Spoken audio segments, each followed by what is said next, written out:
السلام علیکم ورحمۃ اللہ وبرکاتہ۔ آج پڑھتے ہیں حیض و نفاس کے احکام۔ اس سے پہلے بتایا گیا کہ کتنے دن کا حیض ہے اور کتنا دن نفاس رہتا ہے، اس کے عدت کے بارے میں۔ اب اس کا حکم کیا ہے؟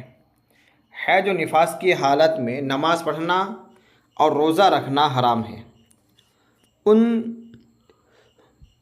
دونوں میں نمازیں معاف ہیں، ان کی قضا بھی نہیں۔ کن دونوں میں؟ حیض اور نفاس میں۔ جب تک وہ حیض اور نفاس کی حالت میں رہے گی تب تک عورتوں پر نماز معاف ہے۔ البتہ روزوں کی قضا دوسرے دنوں میں رکھنا فرض ہے۔ روزہ معاف نہیں ہے، دوسرے دنوں میں روزہ رکھنا ضروری ہے۔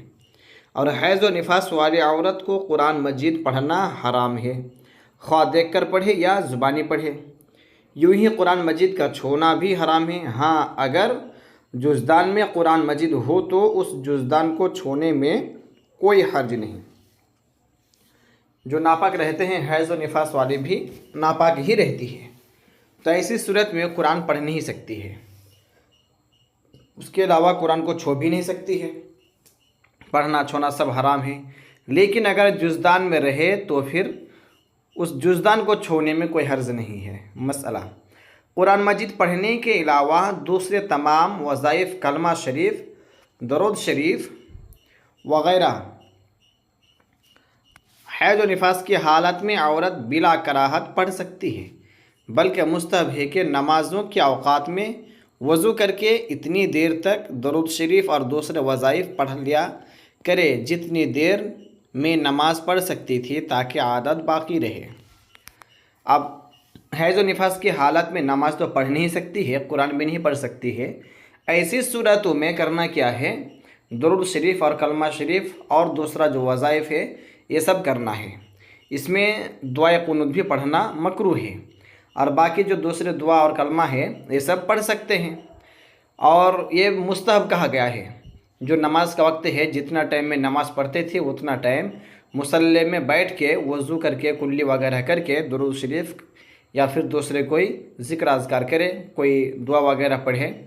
کیوں؟ تاکہ نماز کی عادت بنی رہے۔ نہیں تو ہر مہینے میں 7 دن 8 دن یا 10 دن جب وہ حالت حیض میں رہتی ہے تو پھر نماز کی عادت ٹوٹ جاتی ہے، پھر بعد میں نماز پڑھنے کا من نہیں کرتا ہوگا۔ اسی وجہ سے عادت باقی رہے، اسی لیے مصلی میں بیٹھ کے اتنا ٹائم درود شریف پڑھتے رہیں۔ مسئلہ: حیض و نفاس کی حالت میں ہم بستری یعنی جماع حرام ہے، بلکہ اس حالت میں ناف سے گھٹنے تک عورت کے بدن کو مرد اپنے کسی عضو سے نہ چھوئے کہ یہ بھی حرام ہے۔ ہاں، البتہ ناف سے اوپر اور گھٹنے کے نیچے اس حالت میں عورت کے بدن کو بوسہ دینا جائز ہے۔ جب عورت حائضہ کی حالت میں رہے گی یا نفاس کی حالت میں رہے گی، اس ٹائم ہم بستری یعنی بیوی سے نہیں مل سکتے، وہ جماع حرام ہے۔ اور اس حالت میں گھٹنے اور ناف کے درمیان والے حصے میں ہاتھ لگانا، چھونا، یہ سب بھی حرام قرار دیا گیا ہے۔ ہاں، البتہ ناف سے اوپر اور گھٹنے سے نیچے یہ سب چیزوں کو بوسہ بھی دے سکتا ہے اور وہ چھو بھی سکتا ہے۔ مسئلہ: حیض و نفاس کی حالت میں عورت کو مسجد میں جانا حرام ہے۔ ہاں، اگر چور یا درندے سے ڈر کر یا کسی بھی شدید مجبوری سے مجبور ہو کر مسجد میں چلی جائے تو جائز ہے، مگر اس کو چاہیے کہ تیمم کر کے مسجد میں جائے۔ جو ناپاک رہتی ہے حیض و نفاس والی عورت، مسجد میں ان کو جانا منع ہے۔ لیکن اگر چور یا ڈاکو یا کوئی بھی وجہ سے، مجبوری کی وجہ سے اگر مسجد میں چلے جائے تو پھر یہ جائز ہے، لیکن اس صورت میں بھی ان کو تیمم کر لینا چاہیے۔ مسئلہ: حیض و نفاس والی عورت اگر عیدگاہ میں داخل ہو جائے تو کوئی حرج نہیں۔ جہاں پر عیدگاہ الگ سے بنی رہتی ہے عید کی نماز پڑھنے کے لیے، وہاں پر جا سکتی ہے، لیکن مسجد میں اگر عید کی نماز پڑھی جائے تو وہ مسجد میں نہیں جا سکتی۔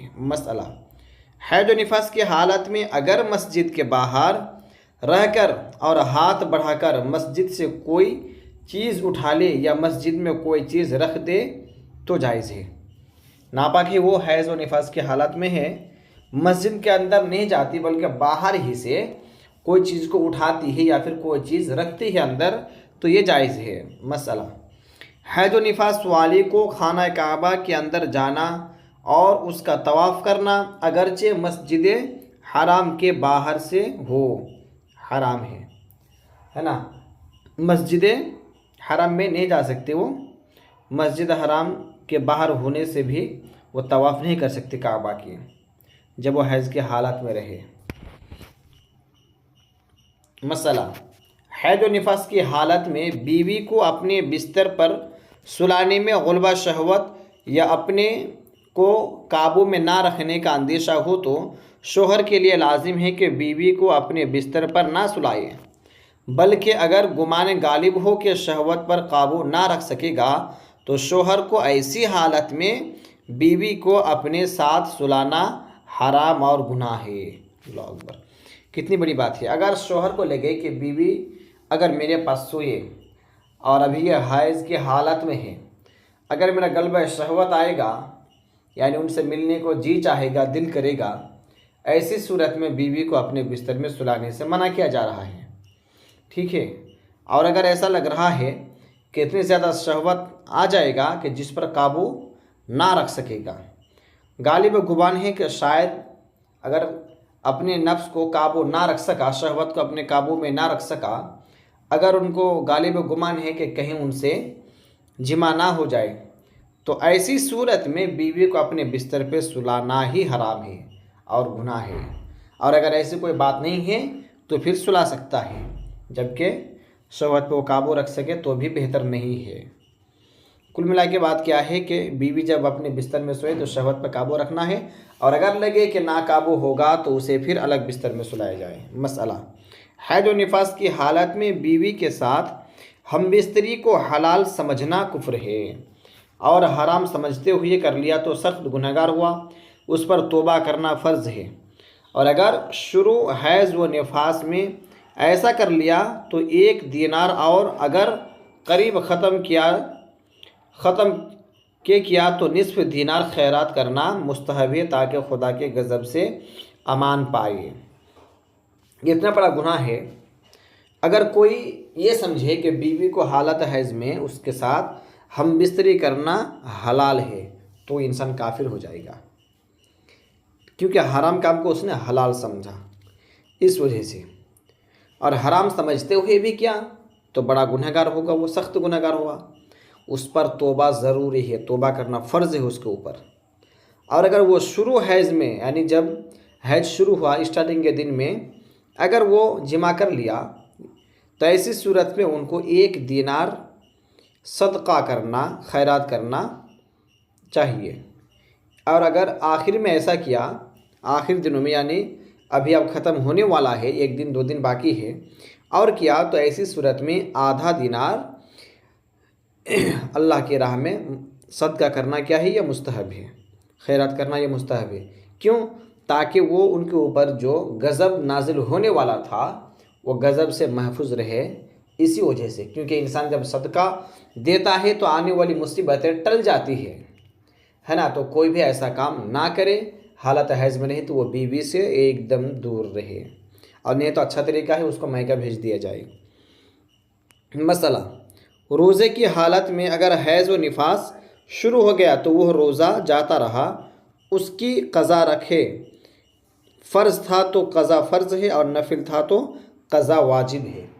روزے کی حالت میں تھی، اب حیض شروع ہو گیا تو وہ روزہ ٹوٹ گیا، اب وہ روزہ دوسرے دنوں میں رکھنا ضروری ہے، فرض ہے، اس کا قضا ضروری ہے، فرض ہے۔ اور اگر نفل روزہ میں تھے اور حالت حیض میں آ گئی تو ایسی صورت میں اس کا قضا واجب ہے، یعنی اور دنوں میں اس کا قضا کرنا پڑے گا۔